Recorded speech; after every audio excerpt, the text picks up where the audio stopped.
فلسطینی مزاحمتی تحریک حماس کے اسرائیل پر حملوں میں سینئر فوجی کرنل سمیت ہلاک اسرائیلیوں کی تعداد 500 سے تجاوز کر گئی، جبکہ 1590 افراد زخمی ہو گئے۔ عرب میڈیا کے مطابق اسرائیلی فوج کی جانب سے حماس کے حملوں میں 200 اسرائیلیوں کی ہلاکت کی تصدیق کر دی گئی۔ فلسطینی صدر محمود عباس نے اسرائیلی وزیر اعظم بنیامین نیتن یاہو کو جواب دیتے ہوئے کہا ہے کہ فلسطینی عوام کو یہودی آبادکاروں اور اسرائیلی قابض فوجیوں کی دہشت گردی کے خلاف اپنا دفاع کرنے کا حق حاصل ہے۔ انہوں نے فلسطینی عوام کو پیغام دیا کہ فلسطینی عوام آبادکاروں کی دہشت گردی اور قابض افواج کے خلاف اپنا دفاع کریں۔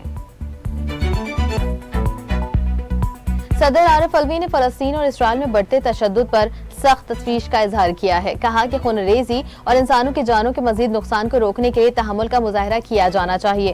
انہوں نے کہا کہ صورتحال فوری جنگ بندی کا مطالبہ کرتی ہے۔ فلسطین اور اسرائیل کے درمیان تصادم سے عوام کی مشکلات میں مزید اضافہ ہو سکتا ہے۔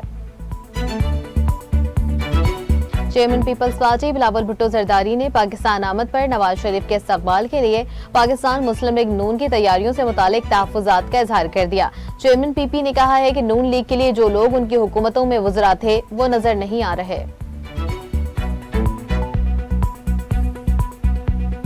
افغانستان کے صوبے ہرات میں گزشتہ روز شدید زلزلہ آیا جو 1000 سے زائد انسانی جانوں کو نگل گیا۔ افغان حکام کے مطابق صوبے ہرات میں آنے والے زلزلے کی شدت 6.3 ریکارڈ کی گئی، جس کے سبب انفراسٹرکچر کو شدید نقصان پہنچا، جبکہ باغتیس اور فرح صوبے میں ابھی تک آفٹر شاکس محسوس کیے گئے۔